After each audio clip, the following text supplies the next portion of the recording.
Is the redemption process an attempt to gain something for nothing from the Treasury Department? Good question. By instituting your person to the status of the secured party for the government-created entity, which is listed on the certificate of live birth, it is not the same thing as getting something for nothing. These procedures that were set up by the government were put in place so that the secured party could reclaim a part of what is rightfully theirs under the United States Constitution. Congress made provision beginning in the early 1900s for every minor to reinstate their status as an American under the United States Constitution when they became of age. These provisions were scattered throughout various legislative acts, joint resolutions, and executive orders. Many were in 1933, as well as the congressional record based in the Public Policy HJR 192.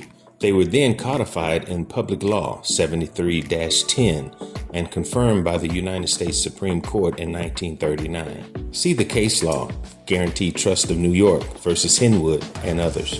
By these placement actions, the government has kept the details so vague and hard to reference that no person could remedy himself without persistent research. It was not until recently very many people even knew that these procedures even existed. Okay, then tell me, what is the most important part of the redemption process? The most important part is filing your UCC with the birth state or the UCC regional office, the Secretary of the Treasury, and filing in the state of resident is required to the redemption process. The International Monetary Fund, IMF, is using the Secretary of the Treasury as its representative and using the Federal Reserve and the ability of the IRS to collect revenue has virtual control over every single citizen's asset.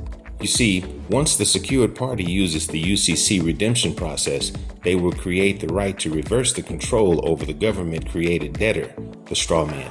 What the secured party accomplishes with this process, it places them on the same level as the Secretary of the Treasury, and this will leave them taking back control over their own assets. Well, can you tell me this? Is this a get-rich-quick scheme?